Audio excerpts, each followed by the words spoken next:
बोलिए श्री सीताराम जी महाराज की जय जयकार हो। बोलिए श्री राधा रानी सरकार की जय जयकार हो। बोलिए श्री भागवत चरित की जय जयकार हो। बोलिए श्री व्यास जी महाराज की जय जयकार हो। श्री सुखदेव जी महाराज की जय जयकार हो।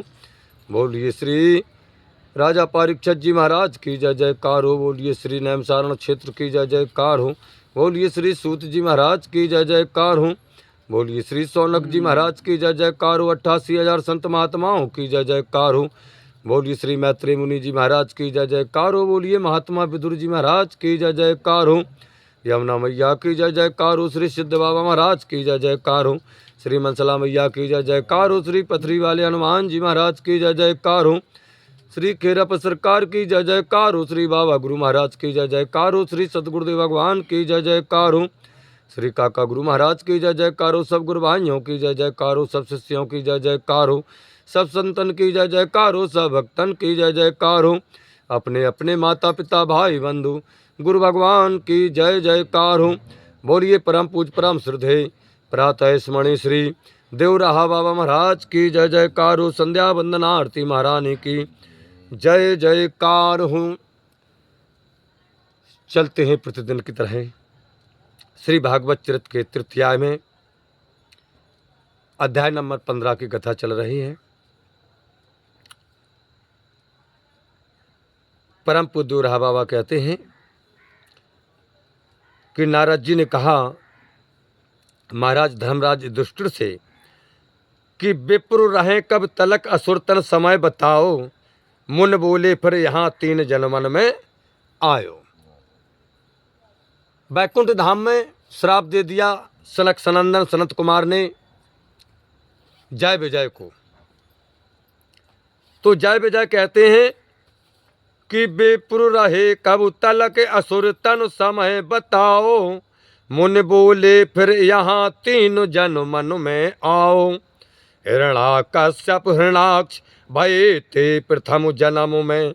नरिहर और 12 हने 2 3 रन में। कुंभकर्ण रावण बने राम हाथ मारे गए। दंतो वक्र शिशुपाल पुनि हरि हाथन मर सुर गए। जय विजय ने हाथ जोड़ करके कहा कि हे ब्राह्मण देवताओं, हम लोगों को कितने समय तक असुर देह में रहना पड़ेगा जो आपने श्राप दिया है। सनक आदि मुनियों ने कहा कि तुम्हें 3 जन्म तक राक्षस रहना पड़ेगा। 3 जन्म तक, इसके बाद यहाँ आ पाओगे बैकुंठ धाम में। तब वे ही पार्षद पहले जन्म में हिरणाकश्यप और हिरणाक्ष हुए और उनको भगवान बाहरा और नरसिंह भगवान ने युद्ध में मारा था। फिर उन्होंने ही दूसरा जन्म लिया जो रावण और कुंभकर्ण हुए जो श्री राम के हाथों मारे गए। और तीसरे जन्म में वही भगवान के पार्षद जय विजय दंत वक्र एवं शिशुपाल होने पर श्री कृष्ण के हाथ से मारे गए। तो नारद बोले नृपति चरित नरसिंह सुनाऊं। नारद जी ने कहा कि हे महाराज युधिष्ठिर, अब हम आपको नरसिंह भगवान का चरित्र सुनाऊंगा। कि नारद बोले नृपति चरित नरसिंह सुनाऊं। हिरणाकश्यप ज्यों हनो भक्ति में माँ अब गाऊं। सुकर बन लघु बंधु हनो बड़ भयो दुखारी। विष्णु हमारो शत्रु असुर कुल को संहारी। मारूं पहले विष्णु को तब देवन को बस करूं। करके विष्णु विहीन जग असुर वंश को दुख हरूं। परम पूज्य रहा बाबा कहते कि नारद जी ने कहा कि हे राजन युधिष्ठिर, मैं आपको भगवान नरसिंह का चरित्र सुनाता हूँ, ध्यानपूर्वक सुनना। उन्होंने जिसके कारण हिरणाकश्यप का वध किया उनके उस भक्त की महिमा का भी वर्णन करता हूँ। जब भगवान ने बाहरा रूप धारण करके सूकर का रूप धारण किया तो उसके छोटे भाई हिरणाक्ष को मार डाला था भगवान बाहराई ने। तब वह अत्यंत दुखी हो उठा और कहने लगा यह असुर कुल का नाश करने वाला विष्णु ही है, दूसरा कोई और ही नहीं। मैं प्रतिज्ञा करता हूँ, संकल्प लेता हूँ कि सबसे पहले विष्णु को मारूंगा और विष्णु को मार करके देवताओं को अपने बस में करूंगा। इसके बाद असुर राज की स्थापना करूंगा। परम पूज सुखदेव जी महाराज, नारद जी महाराज कहते हैं कि हे दुष्टर, कि हे सांबर, हे नमोची, शकुन सब मिल के जाओ, वेदो विप्र गाओ यज्ञो अवन ते जाए मिटाओ। हिरण्यकश्यप कहता है अपने दूतों से कि हे सांबारो, हे नमुची, शकुनी सब मिल के जाओ, वेद विप्र गाओ यज्ञ अवन ते जाए मिटाओ।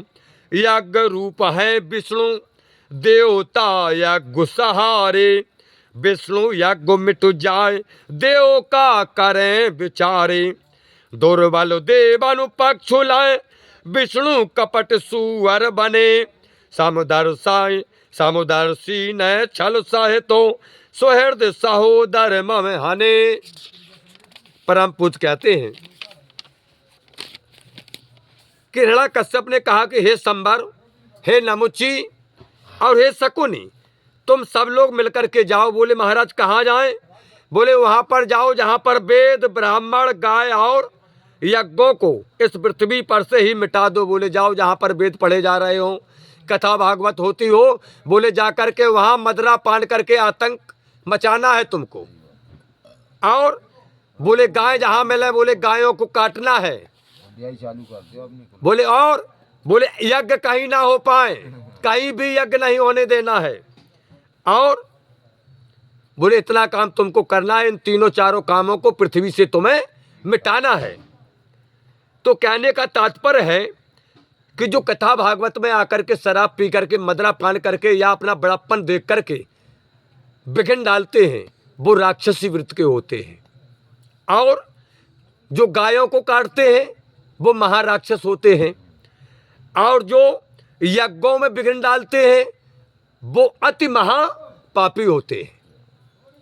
ये हिरण्यकश्यप ने अपने दूतों को निर्देश दिया कि जाओ पृथ्वी पर कोई ब्राह्मण ना रह पाए, कोई कथा भागवत ना हो पाए, वेद ना हो पाए और कोई गाय ना मिले।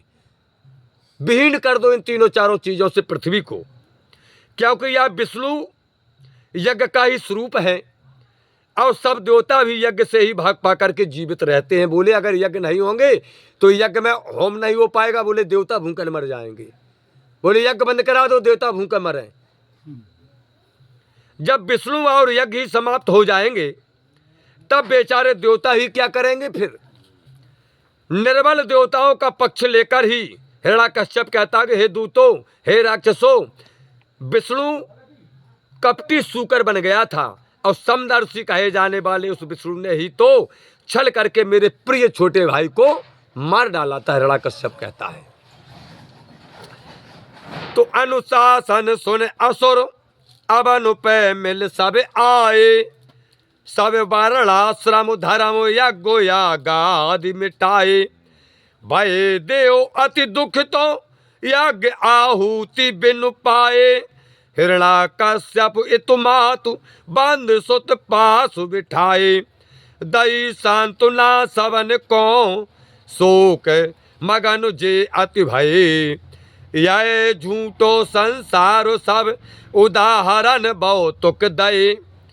परम पूज कहते हैं कि अब हिरण्यकश्यप की आज्ञा पाते ही सभी असुरों ने पृथ्वी पर आकर के वर्ण व्यवस्था, आश्रम, धर्म तथा यज्ञ यागादि को नष्ट कर दिया। पृथ्वी पर आकर के हिरण्यकश्यप के जो असुर थे आज्ञा मानी अपने राजा की और पृथ्वी लोक पर आकर के वर्ण व्यवस्था को खंडित कर दिया, समस्त आश्रमों को खंडित कर दिया, धर्म को खंडित कर दिया, यज्ञों को नष्ट कर दिया।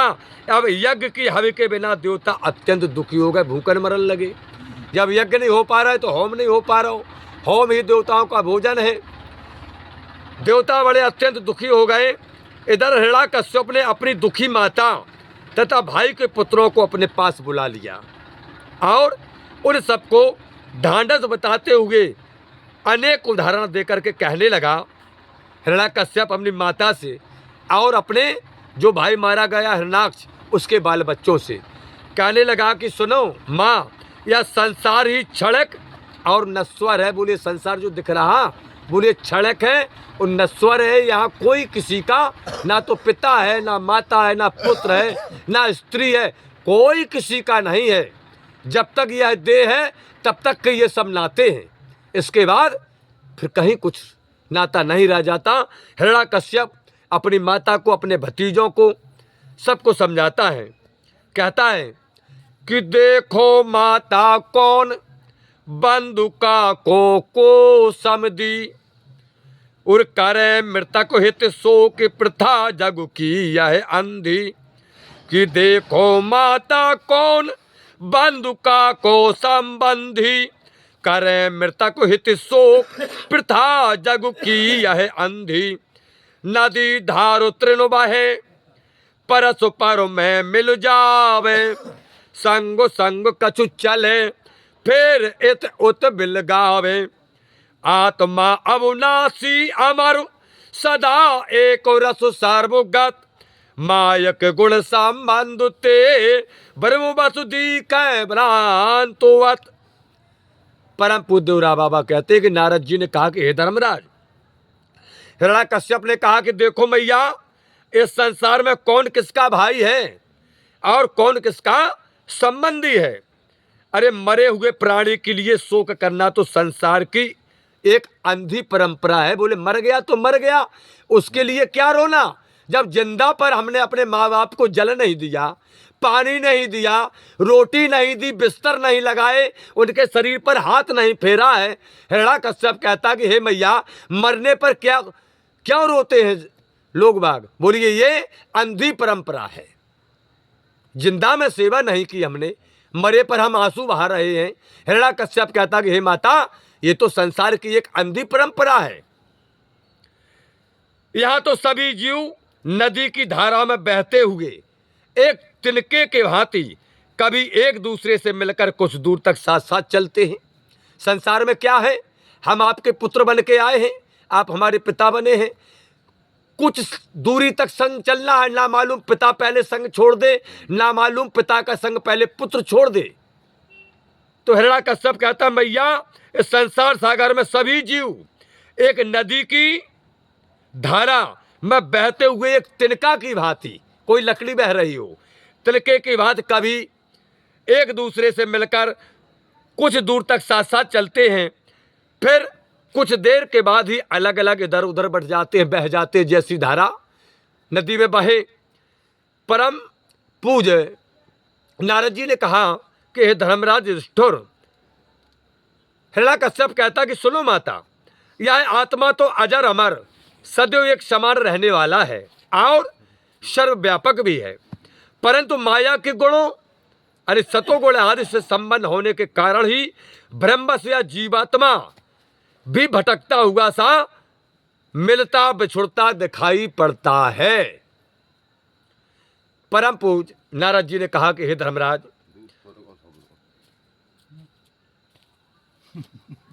कि नृप सोया गो एक मरो, ये दो मैं शत्रु हाथ ते, दुखे तो परिजनो भय भूप के मृत्यु बात ते, मृतक देह को घेर बांधु रोवे डकुरावे, छाती सब ही दोने दीन होए कै बिलवावे, रानन रूबत देखो कै यम बालक बन के गए, विविध भात के ज्ञान तय सब को समझावत भय। हिरण्याकश्यप ने कहा कि मैया, एक बार सुयज्ञ नामक एक राजा को युद्ध भूमि में शत्रुओं ने मार डाला। किसको? एक राजा था जिसका नाम था सुयज्ञ, उसके दुश्मनों ने उसको युद्ध भूमि में मार डाला। इस समाचार को सुनकर राजा के स्त्री और पुत्र सब बड़े बड़े दुखी हुए, बहुत दुखी हुए। पुत्र भी, पत्नी भी, सब दुखी हुई और मृतक देव को घेर कर सभी स्वजन डाहे मार कर के रोते हुए छाती पीट पीट कर अत्यंत दीनता से विलाप करने लगे। हिरण्याकश्यप कहता कि हे माता, महाराज सुयज्ञ की विधवा रानियों को इस प्रकार रोती देख कर के यमराज यमलोक से स्वयं बालक बन के उनके पास आए और भांति भांति के उपदेश देते हुए उन्हें समझाने लगे। महाराज स्वयं के भवन में स्वयं यमराज आए हैं और बालक का स्वरूप धारण किया है और उनके परिवारजनों को समझाते हुए महाराज यमराज कहते हैं कि बोले अपने आप अहो अद्भुत हरि माया, पत है का को कौन कौन का की है जाया, नित आई देखे मरत ना सोचे तो प्राणी, काल न देखे दीन दुखी राजा उर रानी, आयो जय ते जीव जय करे तहाई गमन है, स्वयं तहां सब जाएंगे व्यर्थ शोक दुख रुदन है। यह बालक अपने आप ही कहने लगा, जो यमराज आए हैं भवन में महाराज स्वयं के, वो बालक कहने लगा कि ओहो भगवान की माया कैसी विचित्र है। किसी ने कुछ नहीं पूछा, अपने आप कहने लगे, कहते ओहो भगवान की माया कैसी विचित्र है। ये सब लोग प्रतिदिन प्राणियों को मरते हुए देखकर भी विचार नहीं करते हैं। प्रतिदिन प्राणी मरते हैं और हम सब मिलकर के मरघट पर उसको ले जाते हैं प्रतिदिन। वह बालक स्वरूप यमराज कहते हैं कि ये सब लोग प्रतिदिन प्राणियों को मरते हुए देखकर भी विचार नहीं करते। अरे यहाँ कौन किसका पति है, कौन किसका पति है संसार में, और कौन किसकी स्त्री है। काल दीन और दुखी, जो काल है यमराज कहते हैं कि काल दीन और दुखी राजा और रानी का विचार नहीं करता है कि कौन दीन है कौन दुखी है, कौन राजा है कौन रानी है। काल किसी का विचार नहीं करता है, उसकी दृष्टि में सब एक समान है। काल की दृष्टि में सब एक समान है। यह जीव तो जहां से आया है, बाल स्वरूप यमराज कहते हैं महाराज स्वयं के भवन में, वहीं पुनः उसे चला जाना है। जो जीव जहां से आया है वहीं उसको जाना है। यह सब रोने वाले स्वयं भी वहीं जाएंगे। बोले जो छाती पीट पीट कर रो रहे कि हाय हमारे राजा चले गए, हाय हमारे पति चले गए, हमारे पिताजी चले गए, वो जो छाती पीट पीट करके रो रहे हैं, बाल स्वरूप यमराज महाराज स्वयं के भवन में कहते हैं रोने वालों को भी एक दिन वहीं जाना है जहां ये सब जा रहे हैं। अतः चिंता दुख और रोना यह सब व्यर्थ है। यमराज कहते हैं चिंता करना रोना धोना ये सब व्यर्थ है। परम पूज्य कहते हैं कि शिशुपन ते ही हमें पिता माता ने त्यागो, कोई ढंग नहीं रखे कहे सब बड़ो अभागो, है अनाथ बलुमाह फिरे तरु तर सो जावे, भोजन हु मिल जाए भेड़िया सिंह न खावे, मृत्यु समय यदि निकट नहीं रहे चाहे बनो में परो, करें सदा पालन जिनन गर्भ माए पालन करो। यमराज कहते हैं कि सुनो भैया, मेरे माता पिता तो हमें बालकपन में ही छोड़ करके मर गए थे। मुझे कोई अपने पास भी नहीं रहने देता था। सब कहते थे यह बड़ा अभागा है। तब अनाथ होकर के मैं जंगलों में घूमने लगा और रात को पेड़ों के नीचे सो जाया करता था। वहां मुझे भोजन भी मिल जाता था और मृत्यु न होने के कारण किसी सिंह भेड़िया ने भी नहीं मार करके मुझे खाया। क्यों? कि मेरी मृत्यु नहीं आई थी। जंगल में रहता हूं, रात दिन रहता हूं, जो फल फूल मिल गए वो खाता था। मैं जिस वृक्ष के नीचे मैं सोता था वहां भेड़िया भी आते थे, सिंह भी आते थे, जंगली जानवर भी आते थे, लेकिन मृत्यु न होने के कारण मुझे किसी ने नहीं खाया। अतः यदि मरने का समय नहीं है तो घोर वन में पड़ा रहने पर भी मृत्यु नहीं होती है। जब समय नहीं आया, ऊपर से सर्प निकल जाते हैं, एक्सीडेंट हो जाते हैं, हड्डी पसली टूट जाती हैं, लेकिन जब मृत्यु नहीं आई तो बाल बांका भी नहीं होता है। यमराज कहते हैं क्योंकि जिन श्री हरि ने गर्भ में रक्षा की है हम लोगों की, गर्भ में, माँ के गर्भ में किसने रक्षा की है? भगवान ने। वही सर्वज्ञ सर्वदा हम सबकी रक्षा किया करते हैं। परम पूज कहते हैं कि मारन चाहो दृष्टो बुद्धि न चंद्रहास को, बदकन सौंपो विविधि करे ओ दोग नाश को, किंतु मृत्यु नहीं भई राजु दे सन पायो, दोए दोए रानी मिली ससुरहु मृतक जिवायो, विश्व बदले विषया मिली भिक्षुक ते राजा भय, भय भाग्य अनुकूल जब तब सब बान कुवन गयो। परम पूज कहते हैं कि कुंतल देश के मंत्री दृष्ट बुद्धि ने अभाव और अपने आश्रित राजकुमार चंद्रहास को मार डालने के लिए बहेलियों को सौंप दिया था। बोले इसको मारना है तुम्हें। किसने? राजा के एक मंत्री ने। और अन्य अनेक उपाय भी किए, परंतु उसकी मृत्यु नहीं हुई। उल्टे हुआ दो दो देशों यानी कुंतल और कुलुंद का राजा बन गया वो है, और उसे दो रानियां मिली, और उसने अपने मरे हुए ससुर यानी दृष्ट बुद्धि को भी जीवित करा दिया। तो विष के बदले दृष्टि बुद्धि विष देना चाहता था, परंतु उसे भागवश विषया यानी दृष्ट बुद्धि की पुत्री स्त्री रूप में मिली, और एक भिक्षुक से राजा बन गया।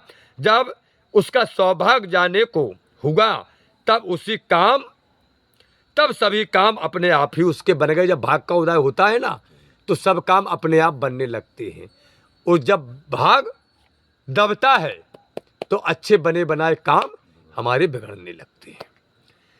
तो पुरुष बलि नहीं होए देवई बलि कहावे, जैसो होनो होए देवता से बुद्धि बनावे, के पुरुष बलि नहीं होए देवई बलि कहावे, जैसो होनो होए देवता से बुद्धि बनावे, नष्ट होने को समय जास को अवई नाई, अतु करके पुरुषात्र सके नहीं लोग नसाई, गिर गैलो मैं बस्त हूँ ज्यों की तय रह जाएगी, नष्ट होने को यदि समय तो घर में न सुजाएगी।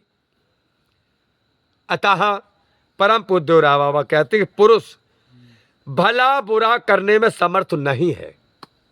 ना तो हम किसी का भला कर सकते हैं और ना हम किसी का बुरा कर सकते हैं। इसमें प्रारब्ध ही प्रधान है। जीव के पूर्व जन्म के कर्म के अनुसार हमें वर्तमान में सुख मिलता है, हमें वर्तमान में दुख मिलता है। आपने हमें सुख दिया, कोई हमारा काम बना दिया, तो ये हमारा प्रारब्ध है, क्योंकि कभी ना कभी किसी जन्म में हमने आपका काम चलाया होगा। आपने हमें अगर दुख दिया, ये हमारा प्रारब्ध है कि कभी ना कभी किसी जन्म में हमने तुम्हें दुख दिया होगा। इसमें प्रारब्ध ही प्रधान है, और देव के विपरीत होने पर पुरुषार्थ विफल हो जाता है। जब जैसा होने को होता है, परम पूज्य कहते हैं कि देव उस समय वैसी ही बुद्धि कर देते हैं, जिसकी मृत्यु या नष्ट होने का समय समीप नहीं आया है, उसे लोग अत्यंत पुरुषार्थ करके भी नहीं नष्ट कर सकते हैं। बिना समय आए मार्ग में पड़ी हुई वस्तु भी नष्ट ना होकर ज्यों की त्यों पड़ी रह जाएगी। अगर उसका समय नष्ट का नहीं आया तो सालों रास्ते में पड़ी रहती है वस्तु, और वो खराब नहीं होती है। जिसके नष्ट हो जाने का समय आ गया है, परम पूज्य कहते हैं, वह अपने घर में क्यों न रखे हो हमारा, वो खराब हो जाएगी। जैसे कि खेतों में पड़ा हुआ किसी अनाज का दाना पूरी गर्मी में रहता है, पूरी बरसात में रहता है, फिर जब उसका सीजन होता है, जब वो जमता है, क्योंकि उसको नष्ट नहीं होना, उसका समय नहीं है। और वही अनाज हम घर में धरते हैं, तो अगर उनका नष्ट होने का समय आ गया होगा तो बरसात में वो नष्ट हो जाते हैं। तो गैल में पड़ी हुई चीज अगर उसका समय न नष्ट होने का है तो वो नष्ट नहीं होगी, और घर में धरी हुई चीज भी नष्ट हो सकती है अगर उसका समय नष्ट का है। तो परम पूज कहते हैं कि व्याघ्र पकड़ ले गयो हतो एक मुन सुत बाको, आयु शेष कछु हाथी पुत्र बत पालो ताको, व्याघ्रन में ई रहे संग उनके बन जावे, हाँ तो पैर ते चले मासु तिनके संग खावे, परशुराम नर शिशु निरख आश्रम को संग ले गए, पालो पुन सुत के सरसो अकृत वृण मुनि ते भये। एक मुनि के पुत्र को एक भेड़िया आश्रम से उठा ले गया रात में, उसकी मृत्यु भी नहीं आई थी उस बच्चे की। अतः उस व्याघ्र ने मुनि पुत्र को घर ले जाकर अपने पुत्र की तरह पाला पोसा। उस व्याघ्र ने अपने पुत्रवत अपने बच्चों जैसे उसको पाला पोसा। वह लड़का भेड़िए के बच्चों के साथ ही रहता अब, और उन्हीं के पास वन में घूमा करता है। वह भेड़िए के बच्चे की तरह अपने हाथ और पैरों से चलता है जैसे भेड़िए चलते हैं, और उनके साथ ही मांस भी खाता है, जो भेड़ियों का भोजन है वह बच्चा भी खाता है। एक बार कहीं जाते हुए भगवान परशुराम ने उस मनुष्य के बच्चे को देखा कि जंगल में ये मनुष्य का बच्चा कहाँ से है, और ये भेड़ियों के बच्चों के साथ रह रहा है, खेल भी रहा है। भगवान परशुराम ने उस बच्चे को उठा लिया और अपने साथ आश्रम में ले आए। आश्रम में लाकर के परशुराम जी ने पुत्र के समान उसका पालन पोषण भी किया, और वही अकृत दृढ़ मुनि के नाम से प्रसिद्ध हुआ वही बालक। तो आत्मा है निर्लेप। परम पूज कहते हैं कि संत महात्माओं,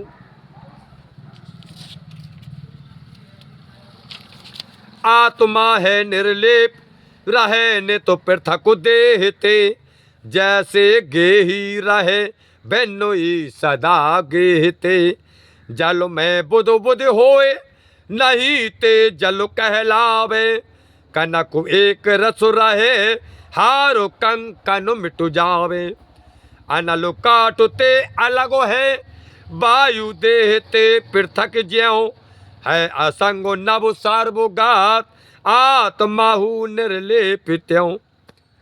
परम पूज्य रहा बाबा कहते हैं कि बालक रूपधारी यम समझाते हुए कह रहे हैं महाराज स्वयं के भवन में कि सुनो महारानी, यह आत्मा किसी में लिप्त नहीं होता है, यह तो देह से उसी प्रकार अलग रहता है जैसे ग्रह स्वामी ग्रह से पृथक रहता है।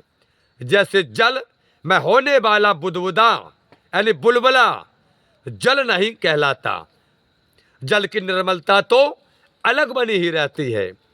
आगे परम पूज्य देवरहा बाबा कहते हैं कि यमराज ने कहा कि ज्यों का त्यों यानी सोना हार कंकन आदि आभूषण बन जाने पर उनमें भी एक रस बना ही रहता है। ज्यों का त्यों अंतर तो नाम रूप का ही है। सोने का हम कंकन बना लें, सोने का हार बना लें, सोने के हम कोई भी आभूषण बना लें तो रूप बदल गया, नाम बदल गया, लेकिन रहा तो सोने का सोना ही। शरीर के जैसे परम पूज्य कहते हैं कि काठ में रहते हुए भी अग्नि काठ से अलग है। काठ में अग्नि सदैव रहती है, लकड़ी में अग्नि सदैव रहती है, लेकिन वो काठ से अलग है, लकड़ी से अलग है। काठ को अग्नि नहीं कहते हम, काठ को काठ ही कहते, जबकि काठ में अग्नि का समावेश है। जैसे वायु शरीर के रोम रोम में व्याप्त होकर भी देह से अलग ही है, और जिस प्रकार सर्वत्र व्याप्त रहकर भी आकाश सबसे अलग रहता है, सीमा में बद जाने पर भी जैसे घटा आकाश आदि अनेक भेद होते हुए भी स्वयं आकाश में कोई भेद नहीं, उसी प्रकार बालक स्वरूप यमराज कहते हैं कि हे महारानियों, यह आत्मा भी सब में दिखाई पड़ते हुए भी सबसे अलग असंग है। यद्यपि आत्मा के बिना शरीर सत्ता की स्थिति नहीं है, फिर भी आत्मा शरीर नहीं, उससे अलग शरीरी है। आत्मा शरीर नहीं है, आत्मा क्या है? शरीरी, यानी आत्मा। शरीरी को कहते हैं जो शरीर के अंदर विराजमान है, उसको कहते हैं शरीरी, यानी आत्मा।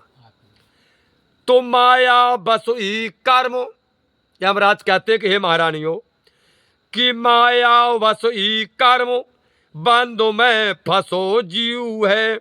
माया बंधन कटे जीव, नहीं फेर सीव है। मन ते मोदक खाए, मुदित होवे हरुषावे। सपने में धनुहीन, चक्रवर्ती बन जावे। स्वप्न मनोरथ ये सवई, जैसे सत्यातीत तो हैं। तैसे ही जग के विषय, ब्रह्म बस होते प्रतीत तो हैं।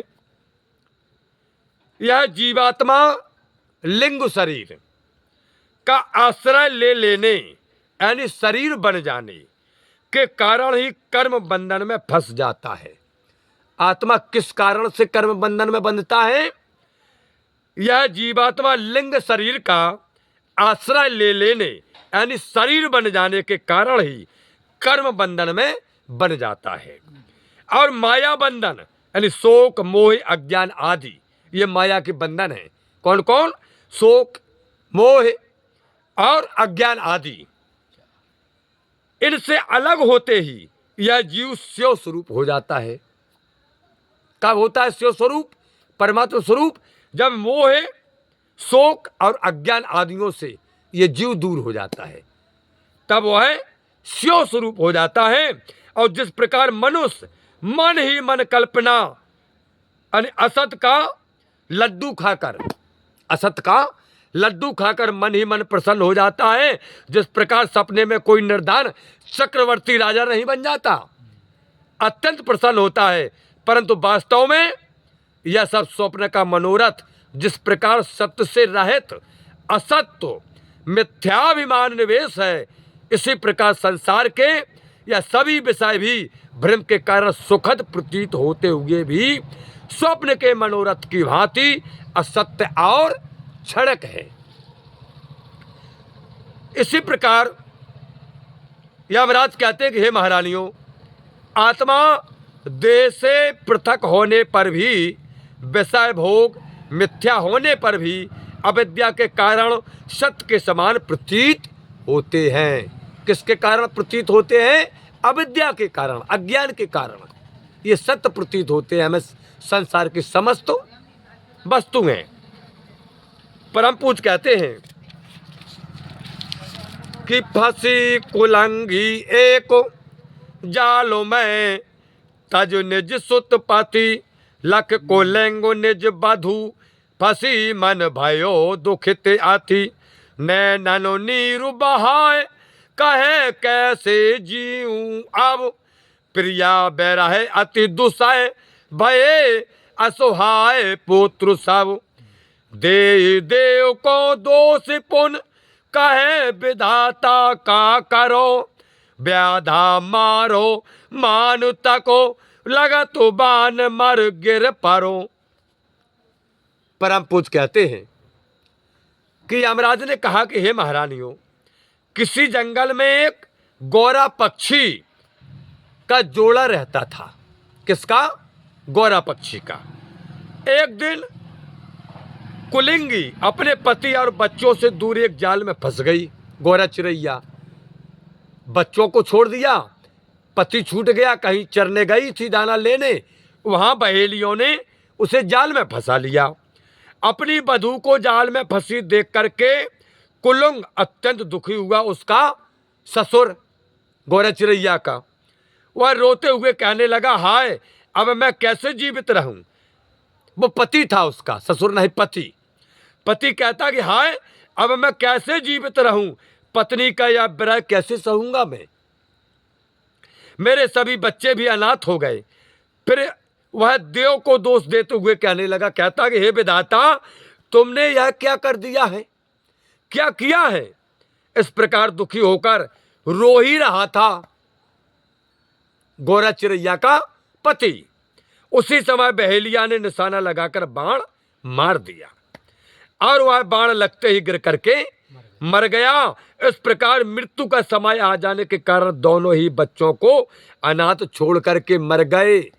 उधर ये रो रहा था इसके बाण मार दिया, ये भी मर गया, और वो तो जाल में फंसी थी वो भी मर गई। यानी मृत्यु का समय आ गया तो पति पत्नी दोनों मर गए और बच्चों को अनाथ छोड़ दिया।